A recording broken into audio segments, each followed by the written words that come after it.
Hello everybody, welcome to the stream. Let me know if everything is good on your end. I had some technical difficulties getting in here, but it's been a while since I streamed, so a little bit rusty. I'm sorry for that. If you're new here, my name is Jose. I do these streams, I'm a Golden in Kendo, and I do these streams to kind of talk to you guys about any questions you may have, just kind of share your Kendo tips that you may have, I may have. If you have any questions, if I can answer them, I'm here for that. Normally the pattern here is that we talk a little bit about Kendo, we watch some Kendo videos, study them, and then overall just share tips and questions. Today my theme, or today even though I'm a little bit late, is going to be the World Kendo Championship and some of the things that I did for training for it. We're gonna watch some Kendo videos from the championship as well, and if you have any questions that you want to ask, I'm here for that. So Danny, thank you very much for being here. Avi, thank you for passing by. Congratulations for WKC. Yeah, I'm a little bit late on this stream, I know, but I just haven't had the time to do consistent streaming and the right setup and stuff, so kind of lost a little bit of practice. But thank you. I didn't do, and I'll talk about that in a minute too. I didn't do as good as I wanted to do, and I think I know why. So I want to share that with you guys. If you have any questions, let me know. Ian, welcome to the stream. Thank you very much for asking. What have I been up to lately? So after WKC, I am living in Japan, just so you guys know. So after WKC, a couple of things have happened. So kind of, I'm in a new place. I actually moved here before WKC, but I've been training a lot, kind of studying for my Rokudan, and kind of making more friendships with Kendo people around here. I was very lucky. I was very lucky on a lot of the people that I met before the WKC, and then after the WKC too. I just keep being lucky when it comes to meeting Kendo people and getting some good practices as well. Abby, you wanted to know what lessons did I learn from WKC, and what will I be working on? Okay. So when it comes to the training for WKC, I didn't have a specific regimen. I was just going to as many practices as I could.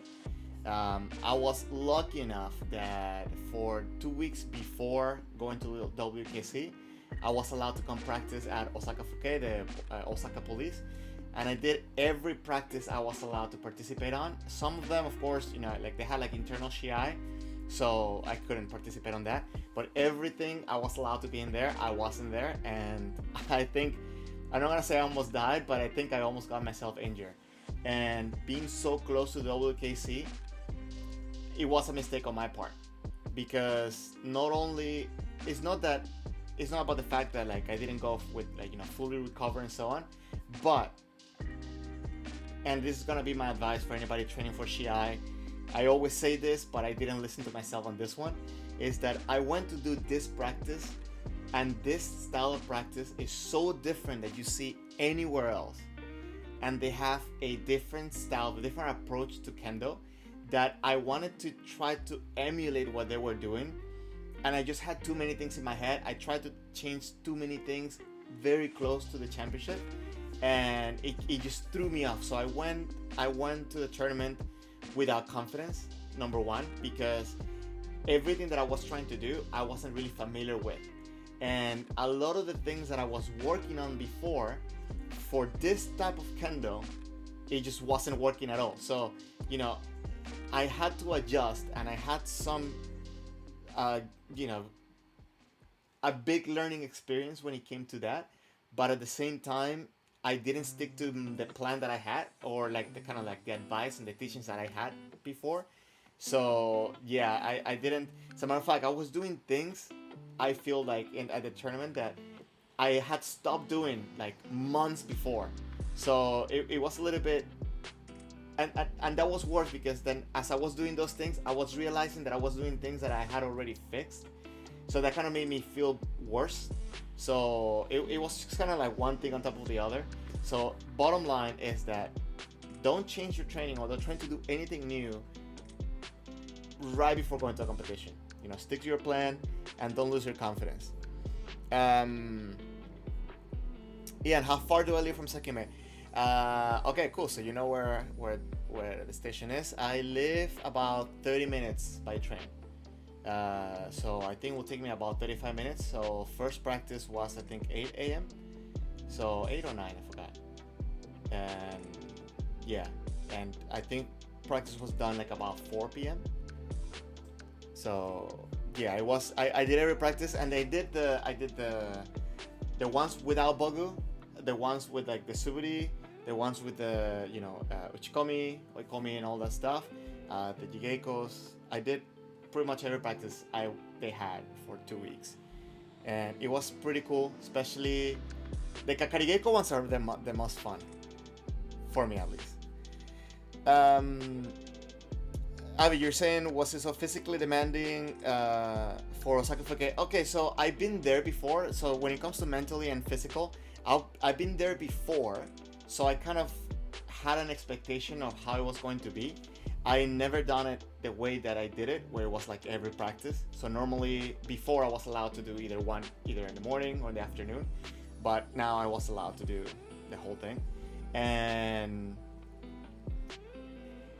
how do I say this? Because I had an expectation of what it was going to be. I don't think it was a mental thing. The mental part was more about challenging myself to be at the level of the people that were there, right? Because the biggest thing is that I want to do better, but at the same time I want to make sure I'm at the same like I'm not delaying everybody, or I'm not doing anything weird, or like don't fall or type of things like that, even though people fall there often. But the main thing is that I try to keep myself in good posture and everything, especially like all the senseis and everybody were like don't injure yourself, you're close to a competition, so they also took good care of me. But it was challenging for me more physically, and I'm gonna tell you why. Number one thing is that the floor is very slippery compared to other places that we might practice. So obviously, Avi, I think you're familiar with how slippery floors can be here in Japan. But so the main thing is that even trying to get traction and trying to move faster, it can become challenging. And that alone for me sometimes kind of became a little bit difficult, because I'm trying to be faster, I'm trying to move better, but at the same time I cannot really find the right position to do so. So pretty much, long story short, is that I need to work on like my kamae, my form, and my movement, in order to kind of not waste so much energy when I'm in this type of practices. I don't know if that makes sense.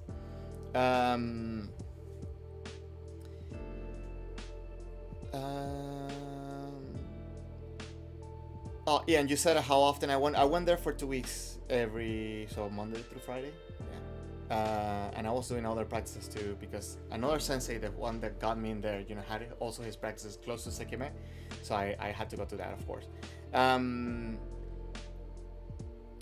Pokemon, can I describe the difference between the regular practice and police practice? Okay, actually it's a very interesting question, and something that maybe, I don't know if I should make a video, if anybody's interested in knowing how the practices are on different levels of Kendo here in Japan, I can maybe talk about that. But the number one thing that I feel that was different, so when you go to let's say like a high school practice, you have a lot of like footwork practice, you have your kihon, you do like some kakarigeko, a lot of kikirikaeshi, then you do jigeiko and you're done, right? In the practice at the police, they do a lot of, for example, they do every other day, they will do like 500 suburi, and they'll do different types of suburi. It's not just like man. They will do like man, sayumen, with a big boken, and then like the matawari, like the squat suburi, haya suburi, different types of suburi. They do a lot of rensoku, so a lot of continuous techniques, a lot of all throughout the floor. I'm gonna try to avoid like the Japanese way everybody kind of is on the same page, but like at the length of the dojo, going for repeated techniques, back and forth, and we did that for about 30 minutes, 45 minutes. So it becomes very physical. They also do a lot of when they do the Jigeko, they can be very competitive with each other, and so it becomes, you know, very high energy, high intensity. And when you go to other dojos, a lot of times people are kind of enjoying it or having fun. But although at the police, they're also having fun, they're like joking and, like, you know, they're having a good time when they're doing their practice at the same time. But it's a little bit more intense when it comes to like the continuity of things. Of course, everybody there is much more athletic, so of course they're gonna have a lot of energy going through all the practice. And that's something that maybe one of the dojos that I practice, pretty much everybody is like 7 dan and above. So, you know, they have different age groups, so the energy level is a lot different. And although they make it very challenging, oh, my computer's about to die from battery. They make it very challenging, of course, for me. But, you know, fighting at the same, like, or fighting with that level of energy is a little bit different. It's very interesting. I don't know if that answers completely your question, so let me know.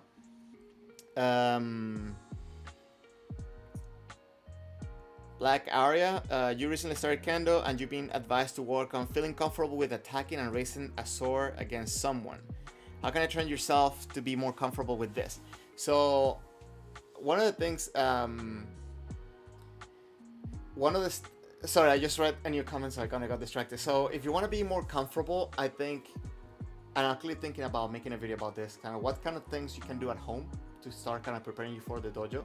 And I think number one thing is being comfortable with being in kamae and going forward. I don't know if you're in bogu or not. I'm guessing you are not yet. But one thing is that everybody that has bogu in front of you, we know what we're doing. We know how to receive. So you shouldn't be scared of hitting. You shouldn't be scared of just going. And yeah, just like put a lot of energy into it. Just go. I know it can be intimidating to have a sword in front of you and you're like, oh, I don't know what to do. I don't know how to come in. But, you know, we're trying to take care of you. So, especially if you have communications with the person in front of you, you know, trust that they're letting you know that they're going to keep you safe. So, just come in. And even if you're starting with bogu, we're not going to, I hope nobody in your door is going to be mean to like, try to, like, you know, stab you or, like, you know, like mess with you. But ideally, you want to just get in the habit of coming in attack. One big and important thing is that you want to make sure that you just have the right place where you attack. So just come in, try to focus on going big motions and coming in and making sure you put the tip of the sword at the target rather than going too deep. Let me know if that answers your questions, and yeah, we'll continue with that. Ian, 6 dan is going to be a year and a half, 2 more years, I think. I forgot the date. It's going to be October. So yeah, I'm coming close. So maybe 2 more years. But my main focus right now is trying to, you know, like work on the elements for that. And will I be in Kansai next summer? I will be. I don't want to be because summer in Japan sucks. If you're planning on coming to Japan in summer, I don't know why you're doing that. But let me know if you're coming and definitely try to get a practice with you. Maybe I can take you to some of my practices. That would be cool. Pokemon, thank you for your answer. Would you like a lot of video and different kind of kendo? Yeah, this is something that it's kind of hard, and one of the reasons, if you may notice, that a little bit the format of my videos and like the frequency of my video have changed too, because it's very hard to record here in Japan.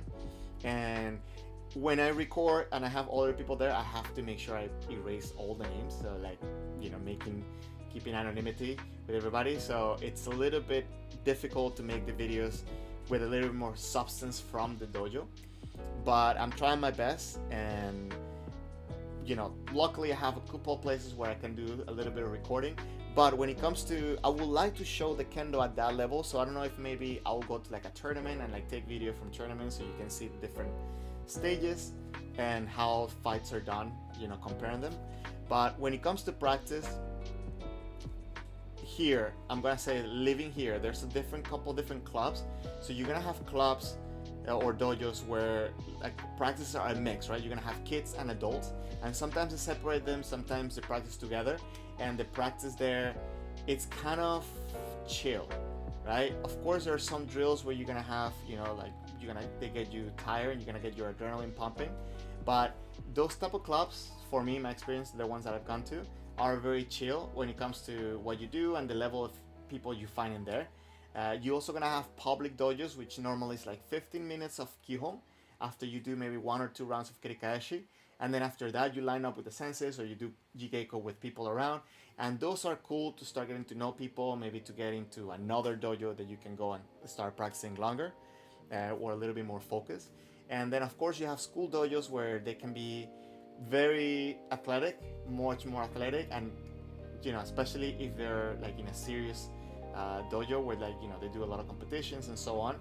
So they do a lot of, chikomi, kakarigeko, and, different types of kirikaeshi, a little bit more time on the techniques, on specific techniques. I was gonna say, when it comes to the Osaka police, one thing that I really like on their format is that, of course, they have the kind of like a basics, like a maybe 15 minutes basics round where you do, like just man, kote man, whatever. But then after that, you kind of stay with your partner, or you rotate depending on the format, and you start doing the things that you want to do, or like different things. So they do a couple of wasa studies at the same time where they explain, okay, we're gonna do like suriage and different settings, and you can do, and you can practice it, you can switch it up, so you actually get a little bit more focused when it comes to with the basics, because the basics doesn't become just going through the drills. It becomes more, okay, I'm in this moment practicing this, so I'm going to give all my attention to this, which I think when you have just a practice where it's always the same thing, you kind of just go through the motions. I don't know, did I miss something? Let me know. Yeah, you're saying you love Japan. In summer, there are a lot of events and stuff to do. Also, the kids have school holiday. That's the big one. That's the biggest one. If anybody's wondering, best time to come to Japan, I think it's like end of October, November. You can go to see like the changing colors of the leaves, and then you can also go to, like the weather's much nicer. And for example, a lot of the dojos where I practice, they don't have AC, so it kind of becomes a little bit of a struggle for people that are not used to this weather when they come in summer. But definitely let me know, contact me, and we can. And for everybody that doesn't know, we have a Discord server. I think I'm gonna put the link, maybe the link, I forgot to do this, but maybe the link will show up. Yeah, there you go. We have a Discord server. If you want to contact me, you can message me there, and if you want to meet Kendo people and talk about Kendo, you can do it there. Dani, ok, disculpa Dani que hablo en inglés, tengo más gente que habla en inglés que español, si no entiendes avísame. But Danny, you say, hola Jose, vi tu video, okay, I'm gonna translate it. I saw your video on Hikiwasa, and you wanted to ask how to do Fumikomi to go backwards. Okay, so this is very interesting, and I think it's the same as going forward. You don't want to land on your heel, first of all, but to go backwards, and I mentioned that in the video, right? Like the biggest point is to be at the right distance. For me, the biggest struggle is how to do the Fumikomi to get a good impact, right? And for me, the biggest challenge was that distance.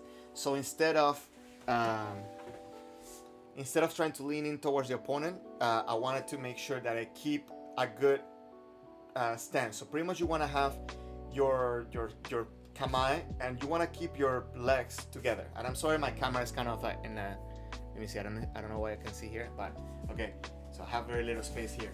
So ideally you want to be straight, you don't want to be leaning forward. And one thing that I think helped me practice this is try to do Fumikomi in the same spot. Like for me it worked where like I can just like practice my Fumikomi at this spot, and the Fumikomi, instead of landing like this to go forward, you land it the same way, but you just push back. So it's kind of like you push this way out. Does that make sense? By the way, I actually got this week. I'm actually thinking of, again, I think I mentioned it, like a couple of like workout at home or like practice at home type of drills. But you know how we do the matawari, where you're gonna squat and you hit down as you come down? So a sensei this week mentioned to me that a good exercise to practice is actually quite the opposite, where you actually hit as you're going up, because when you do Fumikomi, the point of your Fumikomi is to stand you up, right? So we actually to synchronize the hit, it's not down like this. It's like up, up. So it's a little bit like the opposite, right? So I don't know how to put that into words. I don't know if that makes sense. So that's why I haven't made that video. But yeah, let me know what you think about that.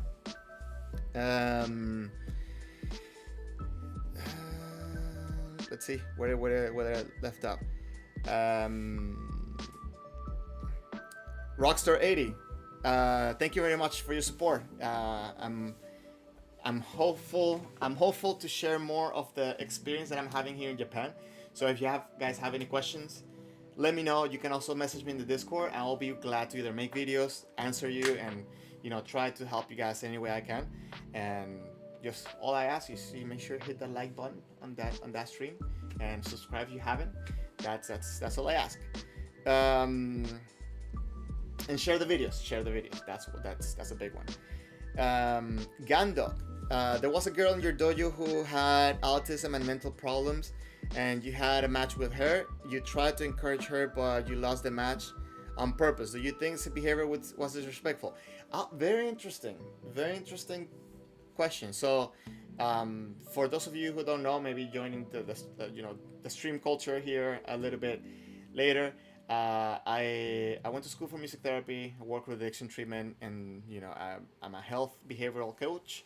So one thing that I will say is that you don't want to give special treatment. How do I say this? I don't want to be misunderstood.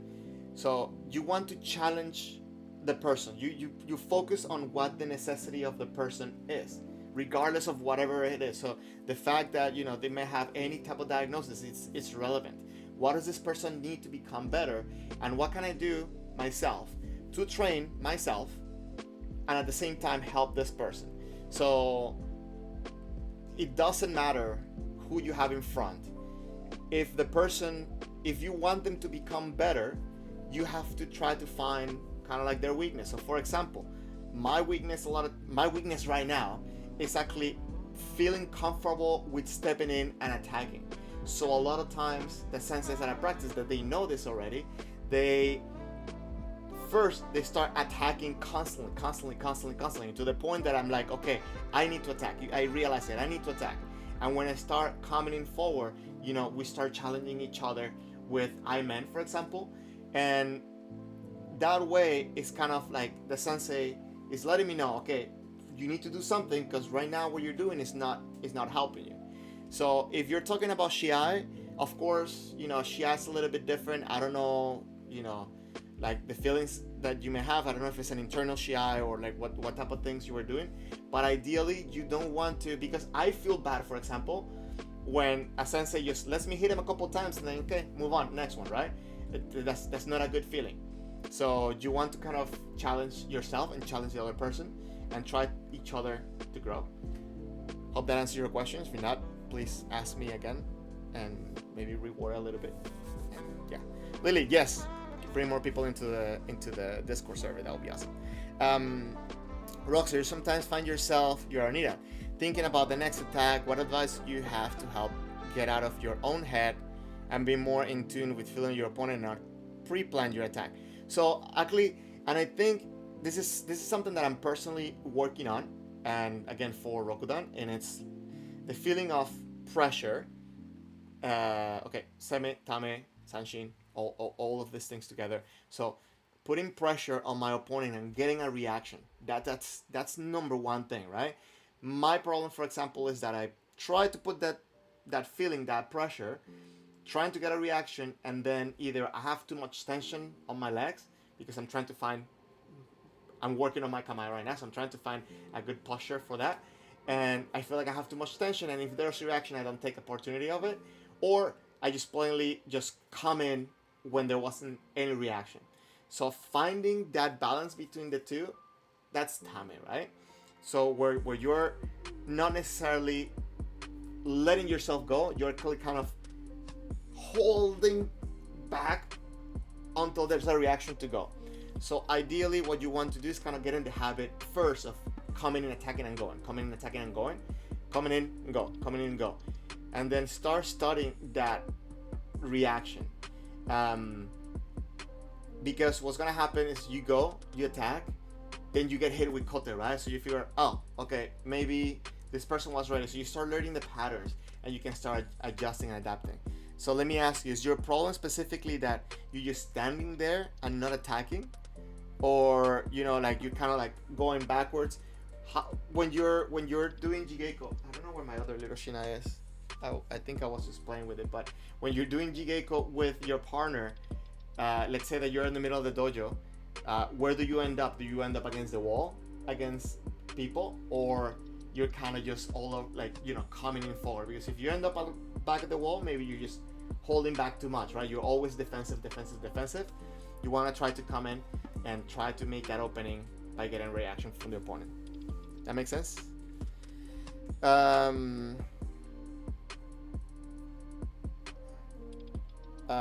you're saying if you do fast high suburi, you were talking about the way I was doing that suburi with the striking.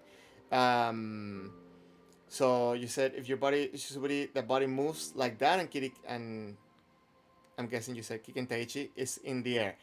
Yeah, and it's interesting because, and that's another thing that I was having a discussion on recently, that kiken taichi, it's with the body, right? Like kiken tai, so it's all together.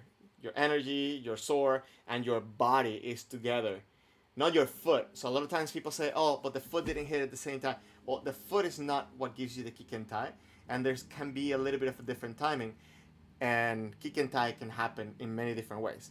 So you're correct. I don't think that was a question, but I'm just kind of like on your side on that one. What's my favorite technique to do ippon and hiki? So hikiwaza for me is not my good technique, and one of the things for me, the easiest one to do is hikimen, right? If that answers anything, like hikimen will probably be the best one for me, and I feel like I have a lot of opportunities and a lot of different ways of making it, yet I don't use it enough. So that's a problem I have, and I'm working on that as well. By the way, guys, this is because I had a conversation with a couple people before. This channel is called Kendo Tips. I'm not trying to be anybody's sensei. I'm trying to help. I'm sharing my experience. If I can help you in any way, I'm here for that. But if you have a sensei, please make sure that your sensei is the one guiding you, because he or she is the person watching you and hopefully caring for your growth. One thing that I can help specifically is kind of give you a different set of eyes on things that you might send me. If you may send me a video and stuff like that, I can give you an insight based on the problems that I had and the things that other people have helped me fix, right? But please listen to your sensei first. That's all I'm trying to say. Roxer, you say you move forward and it's more like your head, in your head, you're like, okay, I'm going for man, I'm going for kote. Based on the response, it seems like I need to focus on my seme and gauge the reaction. Okay, so actually, and that's actually something that guys, this is not like sponsorship or whatever, but if you don't have this book, maybe you want to consider getting it. I know it's the official Kendo guide for instruction, but it has so much good information. And here, one of the things that explains is the different type of openings that you might get with the shinai alone in order to get in. So, how do I explain this? How do I say this? Okay, there's different ways. When you put pressure to your opponent, let me see. I don't know if I can see my camera. Oh, sorry guys. Okay, when you put pressure, this is so funny. Okay, maybe I'll say it like this. Okay, when you put pressure against your opponent, you're gonna get a couple of reactions. You're gonna get three basic reactions. One, if you keep pressure by coming in, the person's gonna come in. Two, they're gonna stay in the same place. Or three, they're gonna go back. That's with the body. Now with the sword, you have a couple of different reactions. The person can, if you're challenging the center, the person can overreact and push in one side. The person can get nervous and open up this way, or it can open up going down, and this gives you different opportunities. So if you go like this, obviously you have the kote here. If they raise up the tip, again, you also have the kote. If they drop the tip, you have the tsuki. You might think you have the man, but then Kayashido can become very Kanshido can become a counter to that. But the other one is that when they open up on this side, when they struggle this way, you can also have them in. Of course, there are variations where like the person can come in here and then come in here, or they go up here and then they lower down. You get different openings, but the basic ones are those: dropping, going up, or the basic ones are this: you drop, you block up, or you overreact on one side. Okay, so that being said, the ideal or the textbook way of doing this is that you want to give the pressure to the point where that person does one of those reactions, and depending on that reaction, you are ready and you take that opportunity. The point is to not wait too long, or not wait. The point is to not wait for the reaction to then go. You kind of have to anticipate it, and that you only get through practicing, especially practicing with many different people and understanding the patterns that everybody's giving you. So, does that make sense?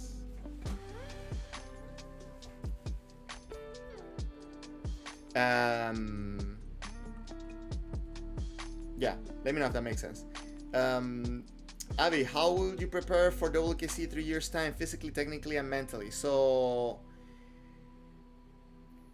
funny enough, okay, so I actually, okay, I was talking to somebody from Osaka police that was talking about kind of what do I need for the next WKC. So my biggest challenge, I feel, is my footwork. My footwork has come a long way, but it's missing a lot, especially when I see it and compare it to other people, police station, dojos, and so on. I know how I'm lacking all this stuff. So when it comes to physically, I want to be able to make my kendo look easier, if that makes sense. So more fluid. I feel like I'm maybe too stiff in many ways. So my goal is to make it more relaxed, right? Relaxed but with power. That's when it comes to maybe physically. Okay, physically, of course, I have to keep good conditioning, but I'm definitely not gonna train, especially so close to the World Championship, the same way that I trained this time, because I was training, let's see, maybe about 10 times a week, and yeah, maybe around 10 times a week between asa keikos and evening keikos and stuff like that. But I want to focus more on the technical aspect of it. But one thing that I learned from Osaka Police is that you do have to supplement it with some physical training, and that physical training in there, it wasn't like go lift heavy weights and stuff like that. A lot of it was just like running and calisthenics and stuff like that. But the main purpose for that is kind of to balance out the muscles that kendo are not developing, right? Because there's a lot of misbalance, and that can cause injuries. So that's number one thing.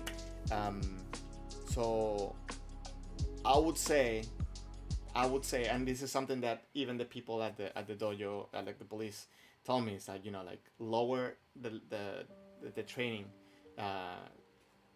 lower the intensity of training towards the end, and I didn't do that this time, and I think that was a big mistake. So yeah, does that answer your question? When it comes technically, one thing that I want to do more is to add more variety on the ways. I don't know if this kind of makes sense, because it's something that I saw like at the different dojos that I visit, but kind of like the different ways of taking ippo, and there's many cool things that you get to see on ways how people can be creative on doing their techniques. And I want to kind of not only take it for myself, because I was able to see it. Once you can see it, you can start like replicating and stuff like that, but also try to figure out a good way to implement it on my kendo. So if that makes sense, because when it comes to technically, I feel that okay, kote, mendo, tsuki, like those are your basics, right? But kind of when and how to implement different techniques, I think that's a bigger element to study in my head. So we don't know. But right now my focus is Rokudan though. Yeah. Cloudy, thank you very much for passing by. And Rockstar, you're welcome. Cloudy said you need my tip. You had Shia last Saturday and it went horrible. Now you have trauma. Don't have trauma. It's okay. Because your last Shia you gave up and now you need to recover from that and you don't know how. So you mean you gave up as in like you were, like in a match and you said, okay, well, I had enough and you kind of went out, right? Like you said, like, okay, I'm done. Is that what you mean?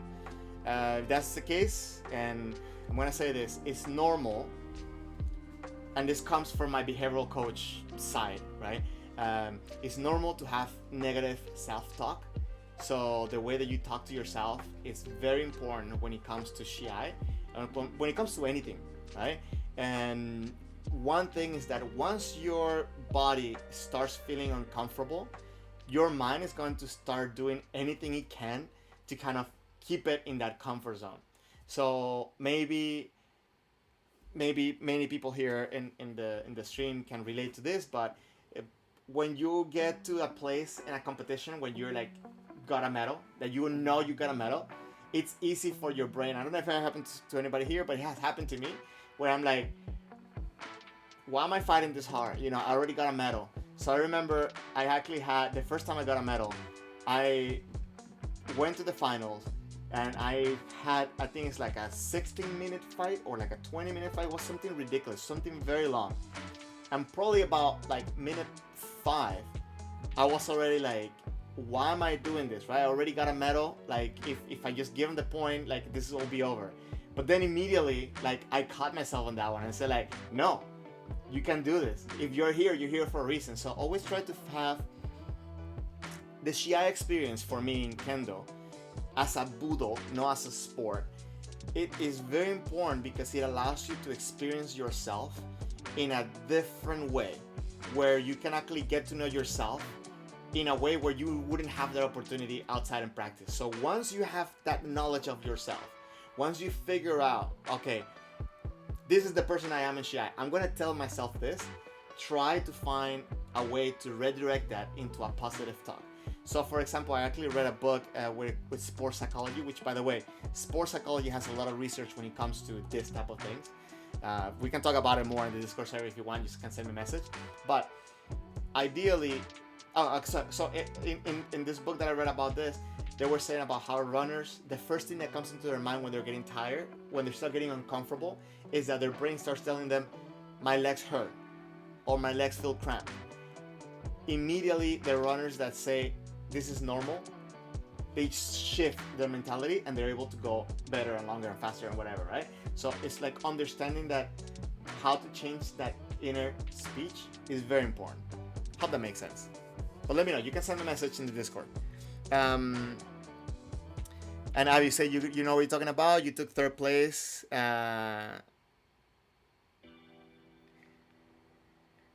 So now you need to take 3rd place again. So it kind of it builds up that pressure. Yeah, that's also another thing. But I'm gonna tell you, if you focus on the win, you are most likely to lose. So that's another thing that I found out through tournaments, right? Like when I started focusing, it's like, oh, I have to win, or I can win, or like whatever.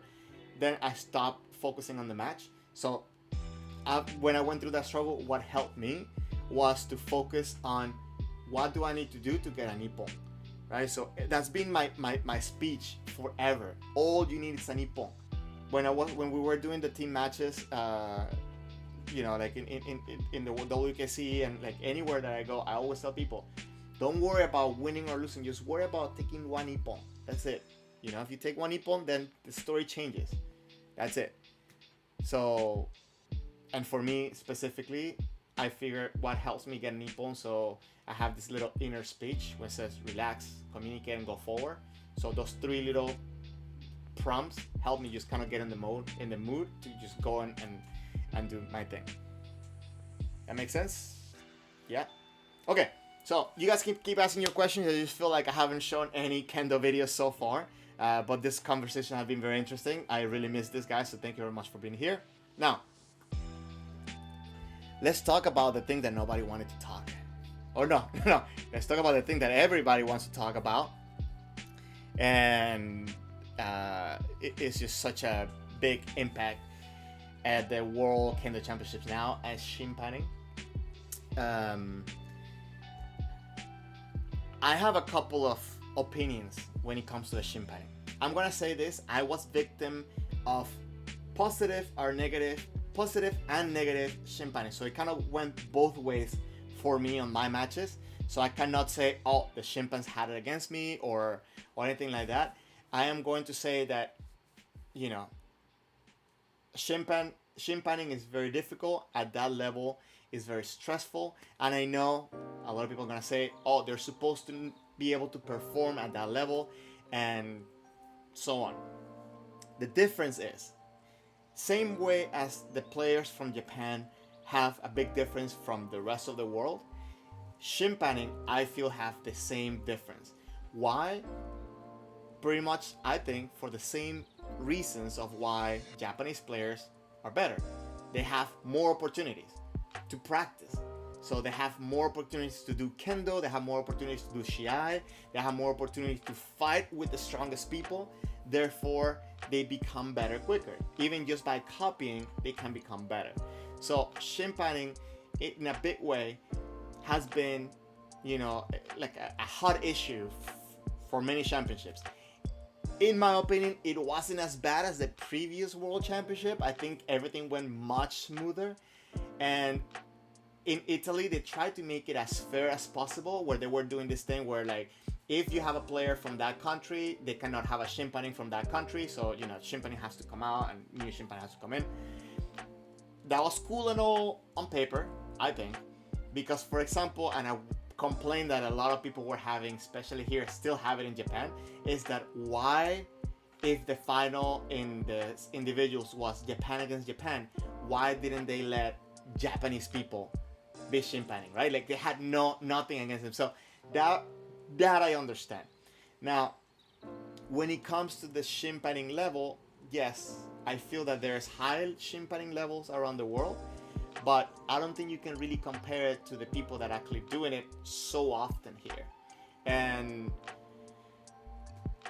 when it comes to, like, for example, the finals, Japan, Korea, maybe a good option could have been to have one shin pad from Japan, one shin pad from Korea, and a separate shin pad to kind of like overlook the whole thing. Kind of to just make it a little bit better, because although I don't want to disrespect anybody's level of shin padding, I do think that especially the Japanese shin padding, they have a lot of experience, and especially a lot of experience with the use of the new rules. So I think that can make it a little bit more easier to flow. I don't know if that makes sense. That being said, I think that especially for the World Championships, there should be some type of system where shin paddings can either come to Japan to practice more shin padding, or maybe they have to attend a certain level of shin padding, and then the shin padding, I don't shin padding is a good word to use, but the shin pad at the end, or like the higher matches, maybe be selected by the people that had the most experience on the past year or something. I don't know, because that's another thing. You may have a lot of experience, but if you haven't shin padding for a long time, I think that can also affect your skill level. So that being said, that's opinion. I don't want to say that anybody was specifically bad. Do I disagree with some calls? Do I disagree with the way that some things were done?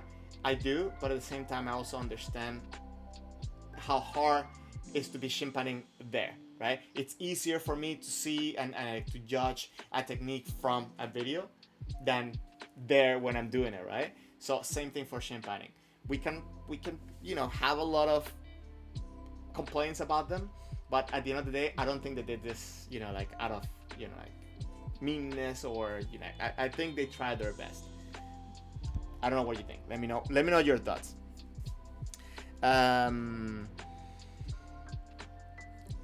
So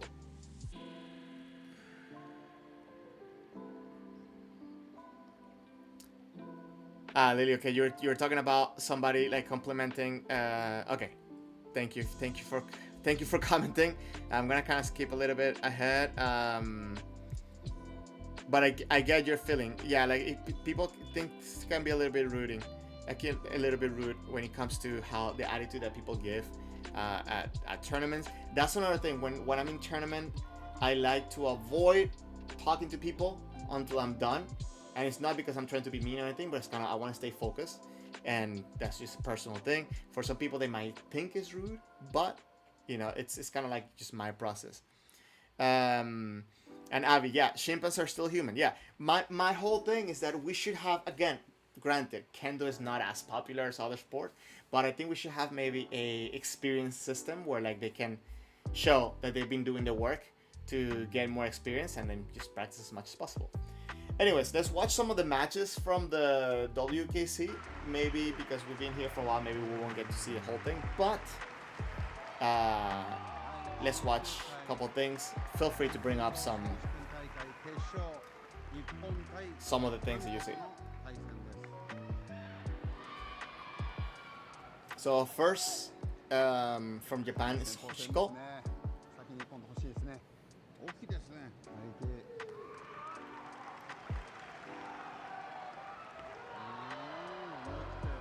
It's a very good entry from the Korean player.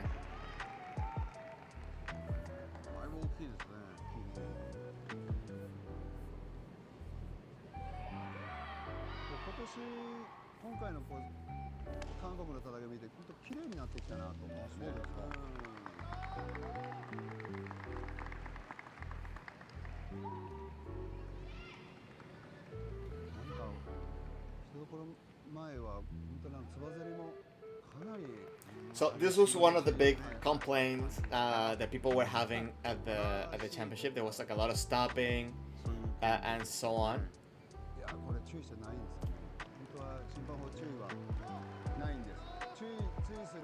I don't know why.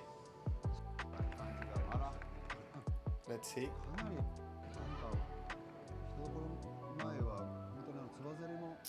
So you see, in this, I don't think the fight should have been stopped because they went out and there was still tension between the two fighters, right? But apparently what the judge is saying, the Shimpan is saying, is like, you should pull out, you should come out a little bit faster. But there was still tension, so I don't know. Or not faster, maybe sharper.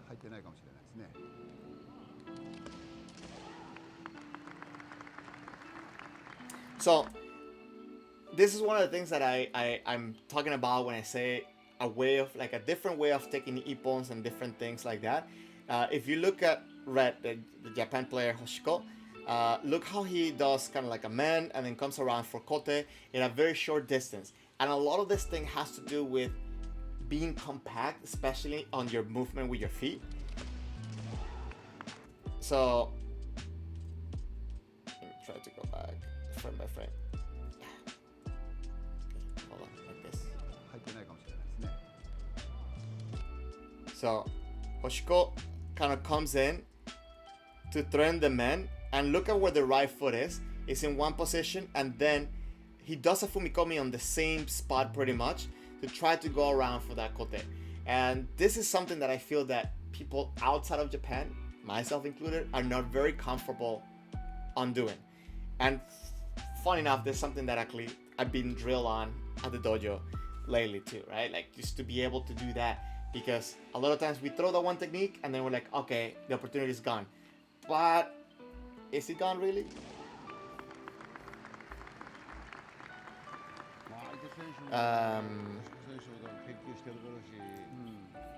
Dani, la retransmisión te pareció malísima. Yeah, I mean, I couldn't see the live link. And then when I went back, I saw a lot of mistakes on it. So I kind of, not mistakes, but like glitches and stuff. So I think you're right. Yeah. Avi, so you're saying that there's a lot of inconsistency when it comes to Suba Serie A? Yeah, I think that that's something that outside of Japan is still very confusing. And I went to the I went to a tournament to watch a tournament, the All Japan East and West. That it was very interesting to see because there were a lot of calls about, like the Suba City Eye. So if anybody has a live feed of it, I think especially if you watch the guys section of it, it's a good. I think it's a good example. Maybe we can watch it here next week. It's a good example of seeing how Suba City Eye can be done, when and how to do the stops.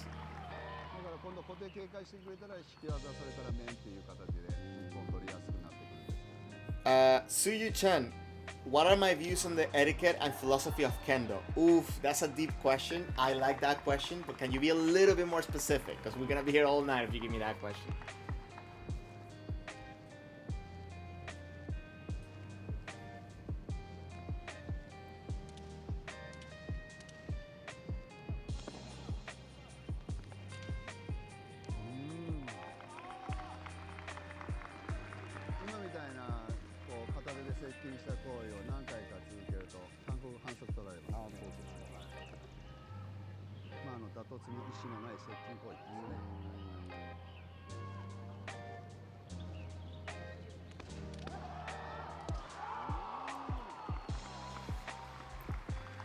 You see, it's very cool to see the different ways, how people can move very fluently.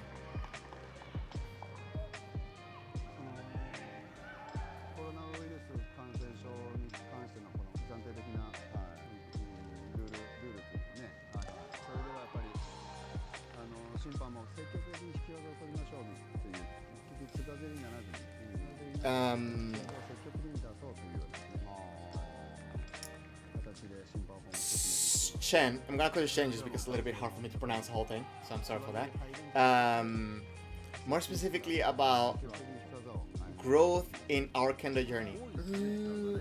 Okay, so this is actually a conversation I had, I think maybe like last week. Oh, wait, hold on. Let's watch this real quick. Okay. So this is very interesting, very cool way of using the Hikiwaza. So you see, he pushes, and I actually mentioned this in my video. Hold on.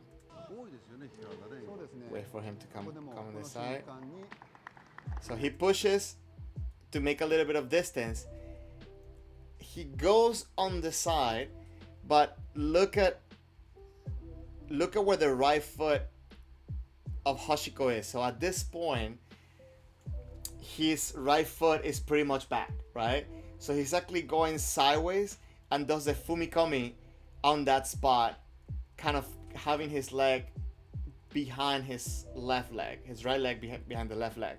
So that's very useful when you don't have the ability to move fast enough to create distance, and gives you the opportunity to get a point. Very cool, very cool. Okay. One thing that I'm going to say about Kendo is that Kendo, in my opinion, is not a sport, right? It has a competitive aspect that is very important for our development in Kendo, but Kendo is a martial art, or let me just use the word here in Japanese, a budo, right? So when you start seeing, especially in Kendo, how it's connected, and I'm talking about in the fact of me living in Japan, and how I see it connected to everyday Japanese culture, for me that's very interesting. Like as a psychology study or sociologically, like it's very interesting because in Kendo we have certain rules, right? Where like or certain expectations that allow us to or promote us becoming better, right? For example, Kendo begins and ends with respect, with bow, with like with respect for everything, because we do it for the dojo, we do it for our partner. So this, I think, allows you to kind of have a different relationship with the person that you are fighting against than if you didn't have that respect, if we didn't promote that respect. So for example, and I love the feeling of being able to go with somebody, fight my heart out, and then after, spending going out for a drink, or like having a friendship with this person. This to me is kind of one of the biggest elements in Kendo that attracts me, right? Because it becomes about you're helping me become better. Maybe I am, or maybe I'm not helping you to become better, but we're working together on this, and we should have respect for each other. So even though we're fighting, we can still have a good relationship with each other. So that's one thing that I find very interesting and very cool when it comes to the etiquette, and that drives me for Kendo, that drives me in Kendo. Um, the whole thing about you celebrate a point and the point gets taken away. Why do we have this rule? I don't know the exact reason why, but I can tell you this: I am sure that if I, like, what's it called? Boast my ippon, right? Like if I show in the face of my opponent that I got the ippon, I'm sure my opponent is not gonna have good feelings, right, about me as a person, of me, how I am, right? Because anybody can take an ippon, and if I'm boasting again about it, maybe that person outside of Shiai is not gonna work with me to become better. So those are some of the cool things that I enjoy about the mindset and the culture in Kendo. And that's why I think that it's different than just doing a sport, right? Like when you're gonna go for basketball, or like different other sports, it can become a little bit of a different culture. So does that start? And because it's a long question, so I don't know if you have any follow-up questions to that. Let me know, please, or anybody. You're welcome to kind of get me going with the questions.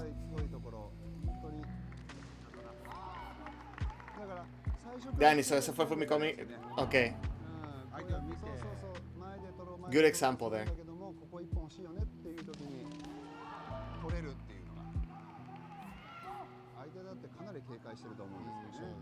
Another thing I'm gonna say about the Kendo culture, right, is, and I'm sure maybe some of you are familiar with the word kigurai.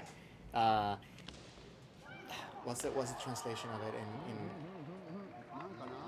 so kigurai, pride. I think kigurai, the translation is pride, and pride, if you translate that word, it kind of doesn't sound good as something to have in Kendo, and we don't use it with kind of that meaning in Kendo. I guess the closest meaning we use it is confidence, which should not be mistaken with arrogance. And that's another cool thing about Kendo for me, or at least the way I practice it, right? I want to be confident yet not arrogant with my opponent, partner, aite, whichever one you want to use.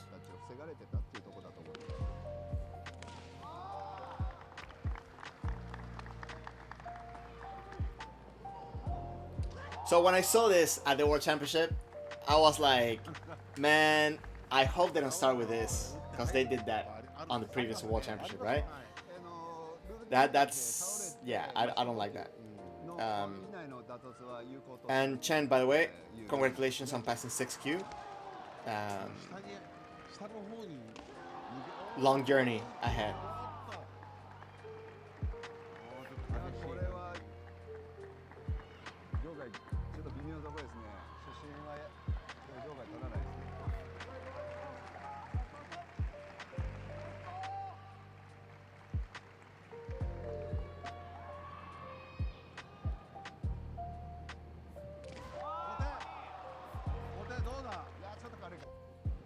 Let's see that.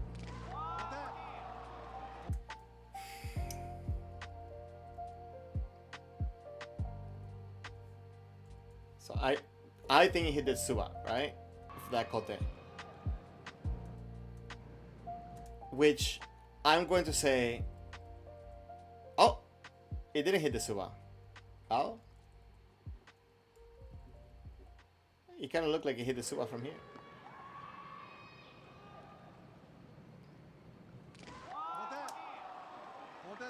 That's kind of tricky, right? Because it had. I said I thought it hit the Suba just because of the type of impact that it had, and of course when he moved the Shinai, it kind of changed that impact, and so on. But that was an interesting kote. The other thing interesting I saw. Maybe I should have stopped at that point. But the Korean player, he did a Hikido. Although maybe not Ippon, but very, very cool approach. And that's another thing that I want to kind of build up for my next WKC or in Shia in general. The ability to just throw techniques when there are opportunities there, when an opening is there, more efficiently. That's another goal, Avi, if you're still here, because that's something that I want to be able to do, to be able to kind of have more continuity in my techniques. Dani, saludos. Puedes volver a ver este stream después en el link, o está en una lista en un playlist en el canal.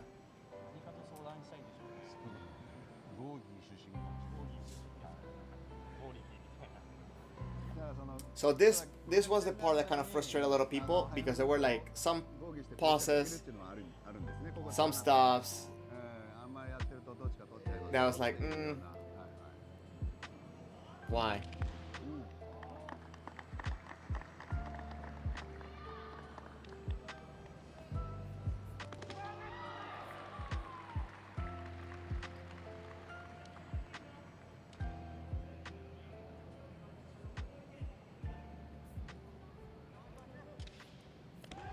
Cesar, saludos. Welcome to the stream. Thank you very much for passing by. You have 5 classes of Kendo. That's awesome. I hope you enjoy it. I hope you stay.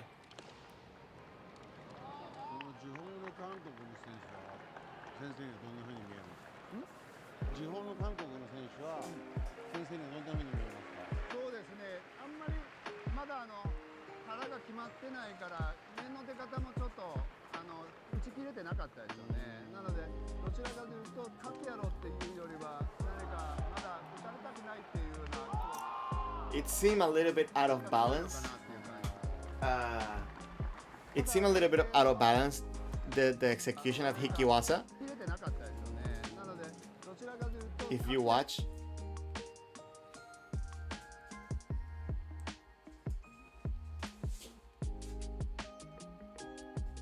So from here, the Korean player, he starts going back, and again he's trying to make the distance. Japanese player is bringing his distance in. It's very interesting how he tries to kind of keep the distance, but he's in a very dangerous position right now, so it's very, very nervous. What I really like is how immediately he tries to attack, right?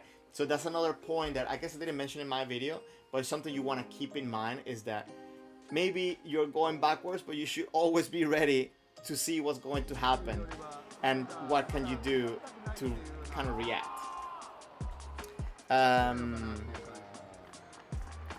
Yeah, this Korean team did great. I think they had a very interesting opportunity.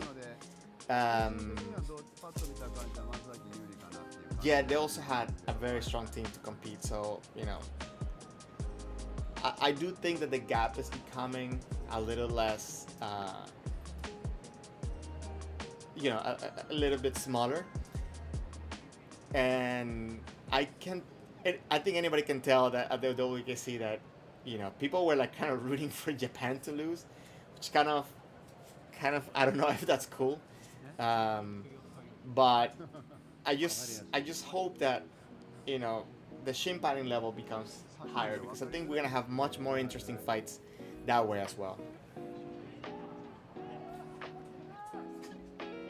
But yes, I agree. They completely stepped it up.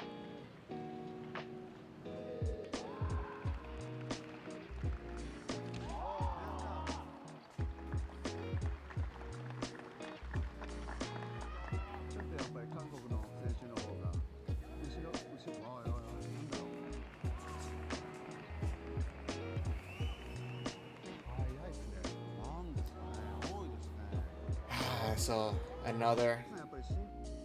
I don't remember if they gave a hand sock on this one. I don't think.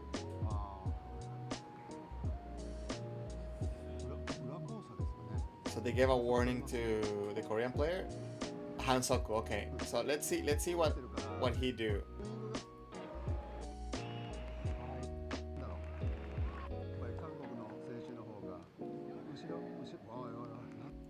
So you see, like, this is the part when I'm like, what happened here? What's going on here? So maybe from before. So in here, I'm gonna say the following. Maybe they're getting into that line where, like, it's like, okay, you should separate, right? Oh, okay. So maybe they're getting to that line where you should separate. The Korean player here, I think, was in a little bit of a disadvantage, but this is not positioned for anybody to attack yet, right?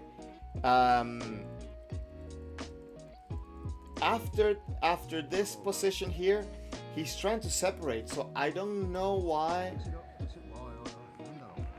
it kind of became a thing where the fight needed to be stopped. That's a little bit inconsistent. I think Abby, you were talking about that, right?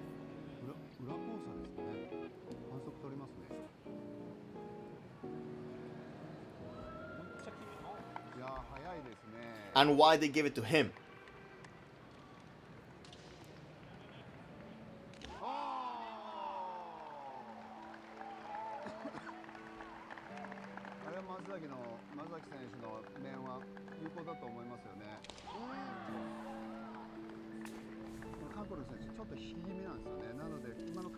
Because what ends up happening is when you start getting these warnings like that, it can throw you off. So it can make you feel that, oh, you have to do something with your. You have to do something that is outside of what you normally do in Kendo, and it can really throw you off. Very nice, man. So, I think Matsuzaki excels at this, but this is one of the things that I really admire from a lot of the Japanese players, and it's that ability to come in little by little. It makes it feel that he's attacking from very far, and of course we cannot see how close he is on the shinai, but we can assume he's getting closer because before he wasn't as close, and the distance is closer, obviously, right? So as he starts coming in more, you see he's closing the distance, yet he's not committing to a technique yet. He steps in, okay, brings in the right foot, brings the back foot forward, and much closer now, and then engages immediately after he brings the back foot forward to then go for that man. So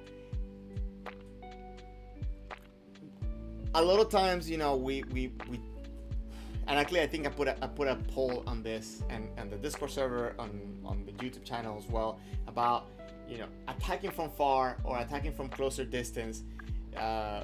What is better? Which one you think is better? In my opinion, having the ability to attack from far is cool and all, but it's not something that we do often. And if you see here, you know, he's attacking from not a close distance, but he's much closer than he has the ability to attack, yet he's putting the tip right where it needs to be, right? Maybe borderline, but you know, it's good enough to give the Shimpan a good showing and say, okay, this was meant, right? And when you see it in full speed,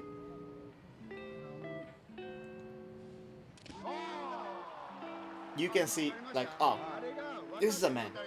So it's one of those things, is having the ability to fight at a compact distance and still kind of maximize your effort. This is something that needs to be practiced.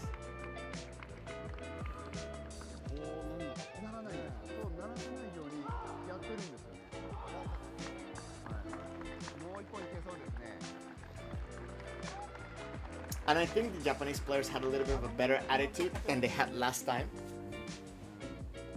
I don't know what you think.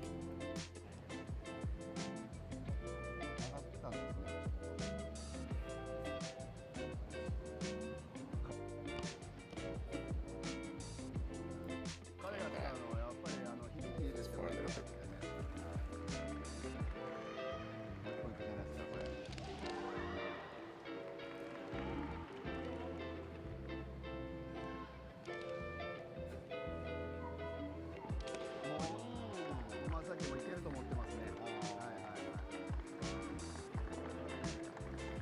I'm gonna say this. If you watch the Korean player here at this point,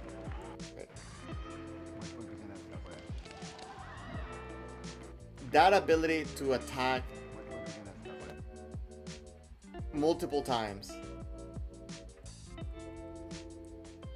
and have balance and power on each attack, guys, if you're not practicing this, if you cannot do this, you should practice this, because it's very important. Not only because you can take the opportunities when they're there, but a big thing that you can do too is start kind of wearing down your opponent, showing them a good presence. This is very important. And who do they give? Do they give Hansoku again? Okay, they don't give Hansoku. You see, the pauses, that made it very uncomfortable during the World Championship.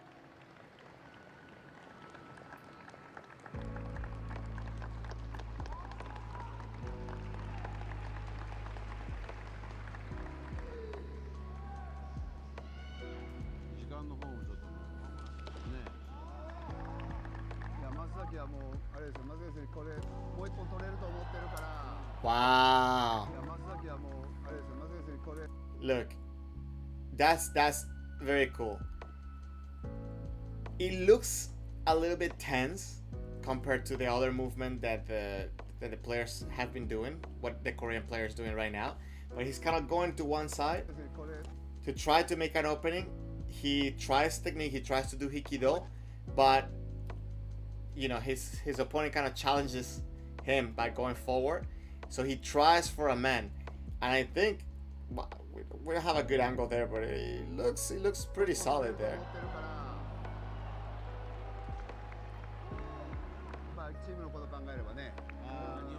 That's one of the things that I wish we had multiple cameras, multiple angles to watch it at the same time.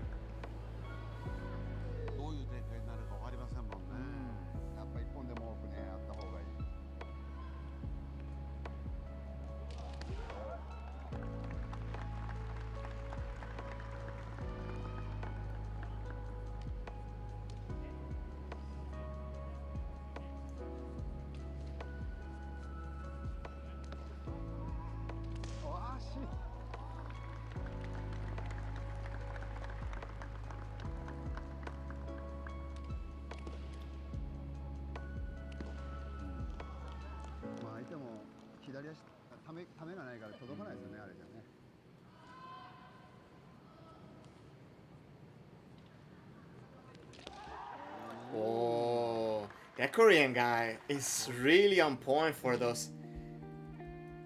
Like you see, like he's really trying to get in there to get that Hikiwaza. So that's very, very, very cool.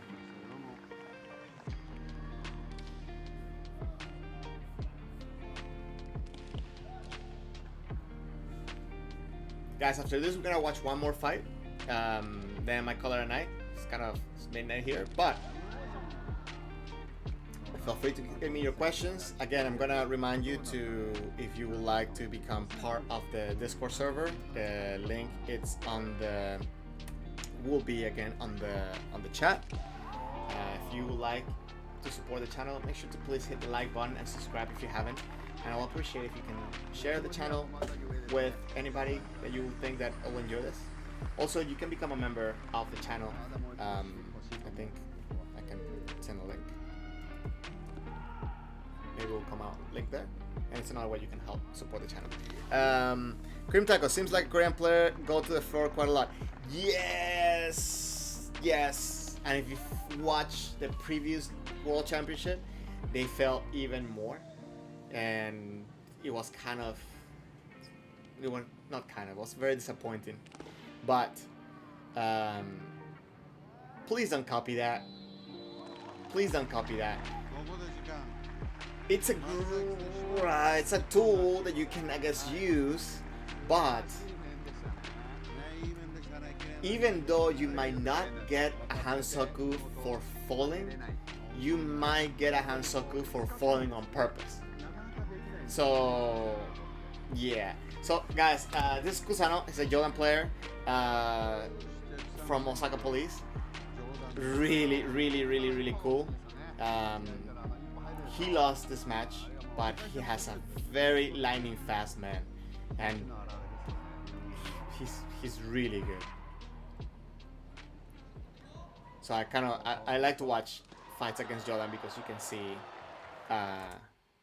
how to handle it. Because I think a lot of times we lose against Jordan just because we don't know how to fight against them, not because necessarily the Jordan player is a better player, but doing do against Jordan is very risky. Maybe Yakudo is a little bit less risky, but I think Park, the Korean player here, had a good eye for when to throw that do, because you see how the first reaction that Kusano did was to bring the hands up, right? When we got pressure from the Korean player. So as he does it again, and then he was waiting for that reaction, and then goes for the do.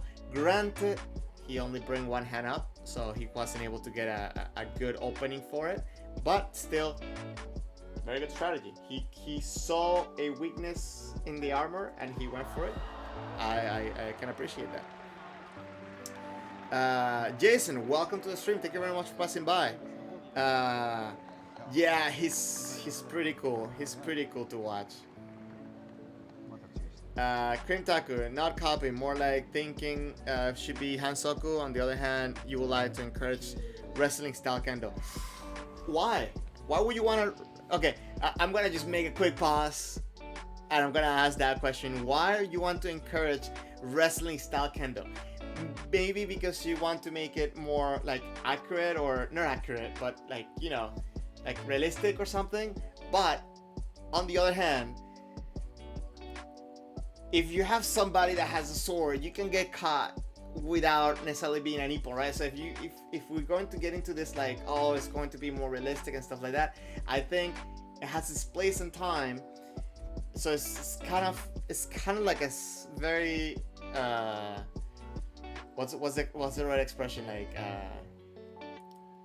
a slippery road. What, I forgot the expression. So you wouldn't like to encourage. You would not like to encourage wrestling style Kendo. Sorry, my bad.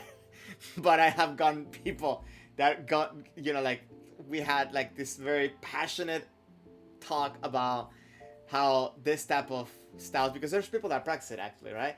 And it's very interesting because at the Osaka Police, when I was practicing there, they did Shiai internally, right? And when I tell you that there's different ways of doing Kendo, there are different ways of doing Kendo. And when they were doing their own Shiai, I saw, I'm just gonna say this, I saw things, right? And one of them is I saw many people on the floor. And it was very interesting to watch, because every time somebody sends somebody else on the floor, it looked so effortless? Yeah, anyways, you know what I mean. But at the same time, there was always that attention for the sword. So you can send somebody to the ground without necessarily grappling, without necessarily being a wrestling thing, which in my opinion, against a sword, becomes much more effective than grabbing them. So yeah, that's cool thing, cool fun fact. Anyways, let's keep watching.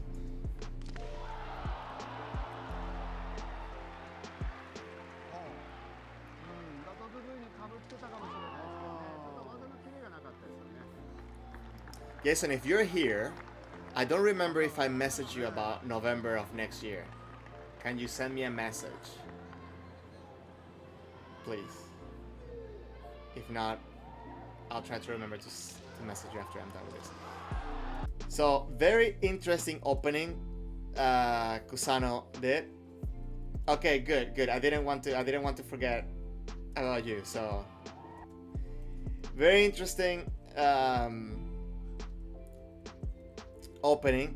So seme or giving pressure to your opponent while in Jodan, I think it's a very interesting communication, right? Because if you have somebody that doesn't understand how that communication works, it can go both ways. Either they react to your pressure in a way where, like, you know, they either they don't react, so they open, or then they react in a way that it doesn't make an opening, and it can make you struggle, right? So you have to be prepared for all different possibilities. Obviously, in this place, people know how to fight against Jodan and so on. So it's very interesting how to give pressure, because it can be very challenging, because giving that pressure can also put you in a position to get hit. So I think, and a lot of times, one thing that I notice at this level of Kendo, Osaka police, is that they give pressure. They can give pressure, but they are also very skilled at using timing. So here you see, like, it's not necessarily that he got a reaction, but he got the reaction there, and then after the person reset, he's kind of trying to take that timing in between that reset. You know what I mean? It's not that, like, because he could attack, let's say, maybe if he had better distance. Hold on, because this is very slow. Okay, so he gets a reaction here. So let's say that he would have gotten a different reaction where it can become a little bit more of an opening. He could have attacked here, so he didn't. Instead, he kind of held back, right? And in this point, between the point where he relaxed and he's setting up again to keep fighting, that's when he decides to go, right? And he almost made it.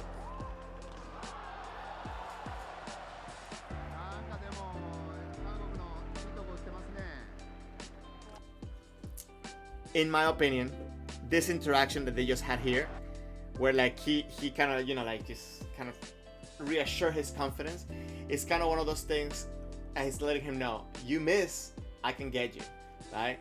Yeah, he didn't get the ippon, but he's trying to let him know, like, yeah, I'm here. So it kind of starts messing up with the confidence. It could start messing up with the confidence of the player.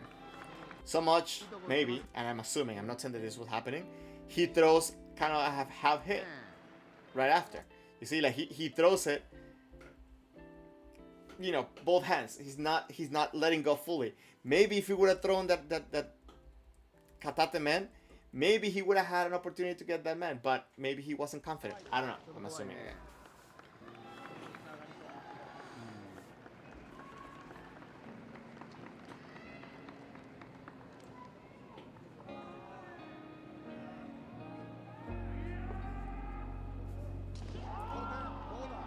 Very nice. Very sharp impact. Oh, so there was a big controversy on this. And what do you think about this? What are your thoughts on this?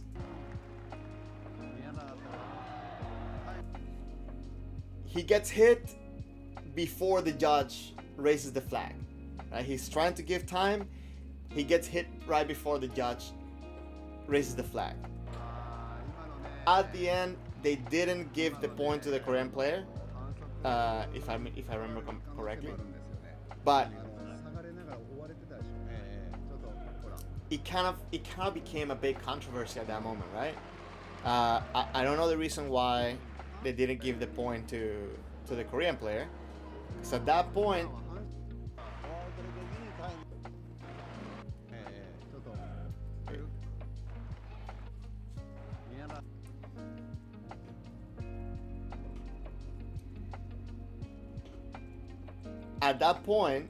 you know, the fight hasn't stopped, right? So I'm going to say that Kusano should have had more guard. Like Kusama should have kept his guard up and be in a safer moment in order to stop the fight. I don't know why he stopped it, by the way. And on the other hand, you know, the Korean player, he can see that he's trying to ask for a timeout. You see, like, he can clearly see that he's asking for a timeout, and he's chasing him after.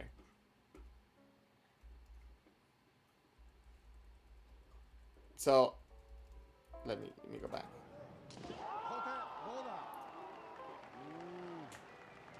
So he is going backwards, and he's not in a safe place because the guy, he is already starting the chase.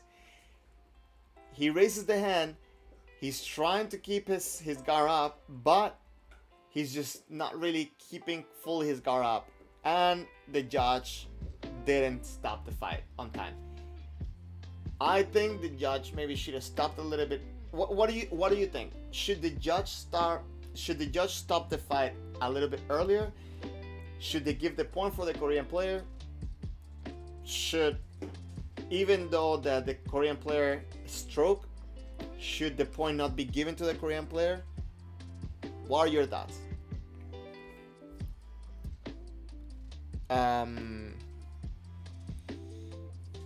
Because if I remember correctly, one of the rules or one of the stipulations they gave us was that you have to make safe distance and then raise the hand, which this did not happen at this point. But I could be wrong.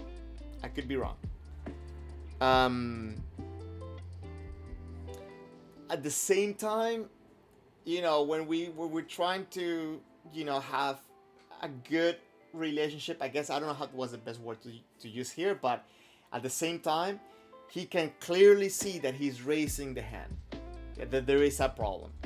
So, and after seeing this, he decides to chase. So it can be a little bit controversial, but let me know your thoughts. Because, yeah, should Korea give the point? Should Korea get the point?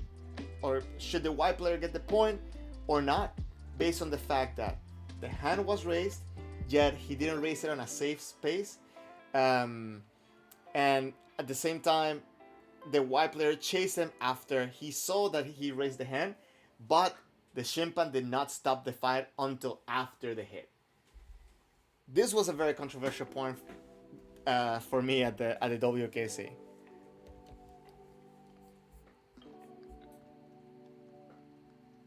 Okay. Let me just play one more time. Just.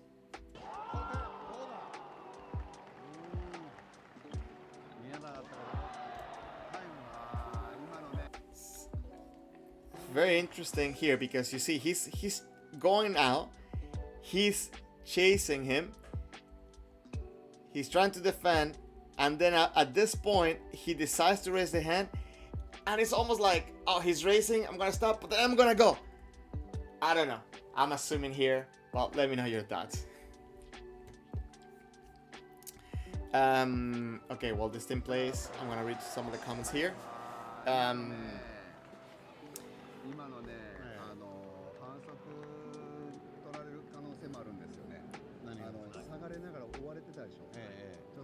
Okay, let me go back.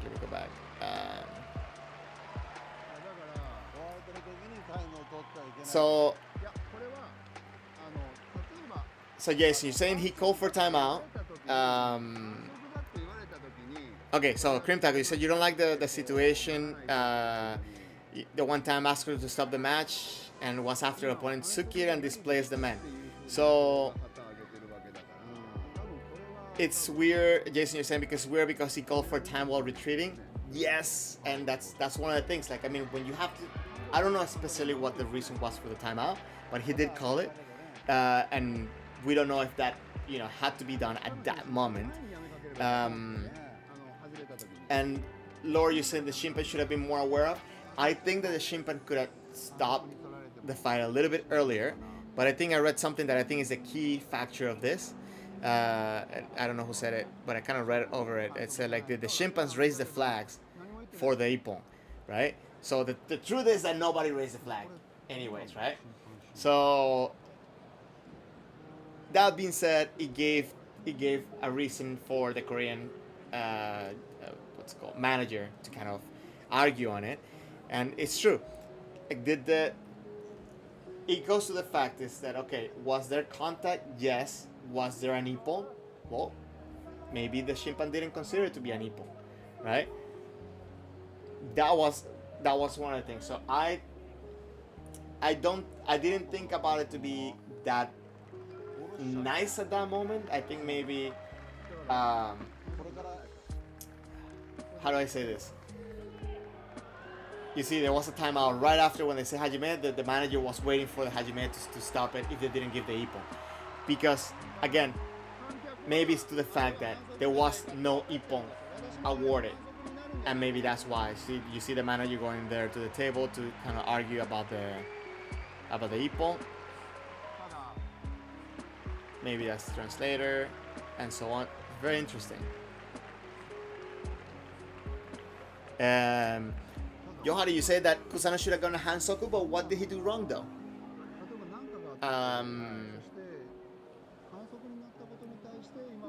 And yes, and Krimtaku, was the reason for stopping the fight valid? That's one of the reasons, one of the things that, if we, okay, you guys know that there is talk about bringing Kendo to the Olympics, and I don't know if it's gonna happen. Some people are against it, some people are in favor, and providing clarity on these situations is going to be crucial if that happens, right? It's kind of one of the things where, like, we're gonna go more into the sports side rather than the Budo side. I think the sports side of Kendo will become more important, for lack of a better word. But at the end of the day, I think maybe I wish we could get some clarification to understand why things happen this way. But at the end of the day, they didn't give the ippon to the Korean, and I think maybe that was the best choice, because again, there was no flags raised, and it's pretty much kind of like the manager of the team saying, "Oh, you should give an ippon to this guy," right? It's like, why should you give an ippon to the guy? The guys didn't think, the Shimpan didn't think there was an ippon, so. But wait, but that's another point here. I forgot. After this discussion,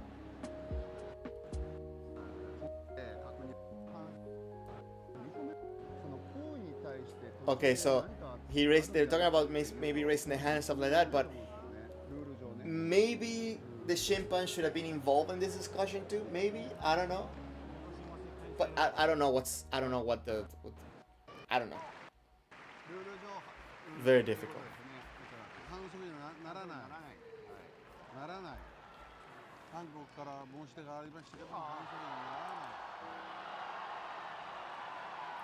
Let's watch this interaction real quick. So Kusano's coming in. The Korean player is still doing this thing where he's trying to get a little bit of a reaction. That's a very interesting hit right there to the chin of the man. And I really enjoy how the Korean player, he has a lot of continuity on his waza. Guys, if you don't practice this, and I'm guilty of this myself, but you have to have continuity in your techniques. So going from one to the next is crucial, right? Because here he took the opportunity to go for that hikido, and I don't know, maybe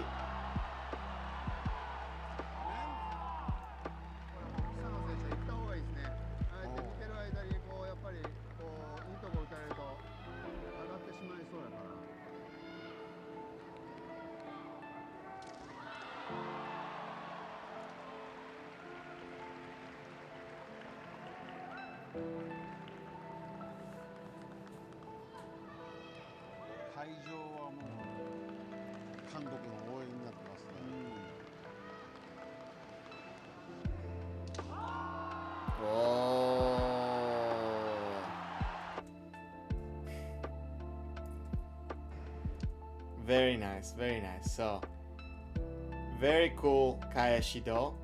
I think this is very difficult to do against Jordan because they're coming in so fast. So if you don't do it with the proper footwork, you are going to miss. You're gonna hit too deep. So very, very cool. That being said, that this Korean player is really cool. Very, very clean. Very clean.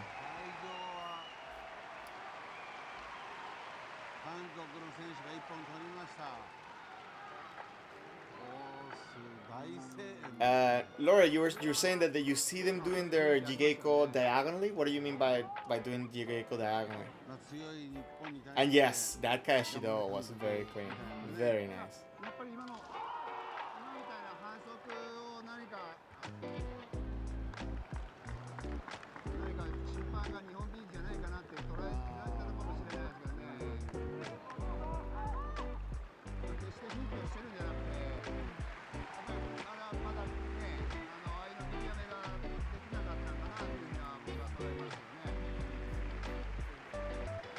Guys, if you haven't, please take a second to hit the like button on the stream. It really helps the stream get pushed out to more people and the channel to grow. And if you haven't, please subscribe to the channel. Really appreciate it.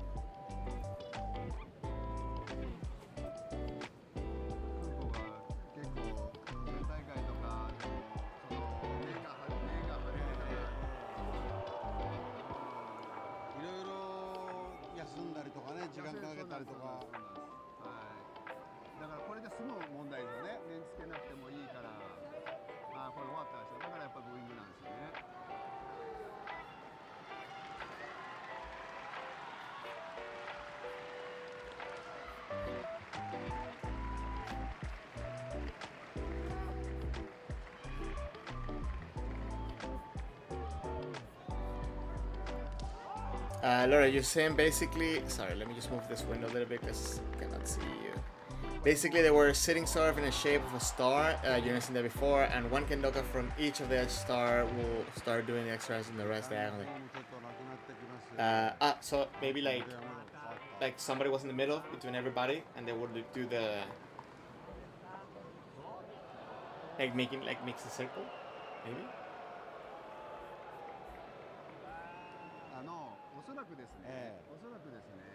And it's always cool to see how people kind of adjust different type of drills and different things. Sometimes they become very effective. Sometimes they have a very specific purpose. So it's kind of, I always enjoy watching different types of drills from different countries and different people, just because of that, and see what can I steal. So I'll be interested to know how the drill is done. So this was a point that was kind of like a turning point of the tournament. Although I think this was a little bit of maybe Shimpan error. Kusano went for Kote here, and I don't know if he missed or not. But then he covered with the Shinai, and they give the point for the Korean player. And I don't know. Maybe Kusano, it's also like, what happened here? It's a little bit tricky. So this was a very tricky moment, but it made it very interesting because then watching the fight after, like everything after, that was pretty cool. Let me see, guys. I'm gonna say this.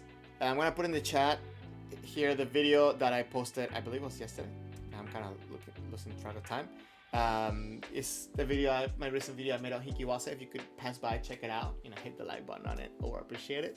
But that being said, there's a lot of things happening in this Shiais that I think is very useful for us to learn and to improve our Kendo. But I'm going to say, and I enjoy doing this. I haven't done this in a long time because I haven't had the opportunity to do my lives.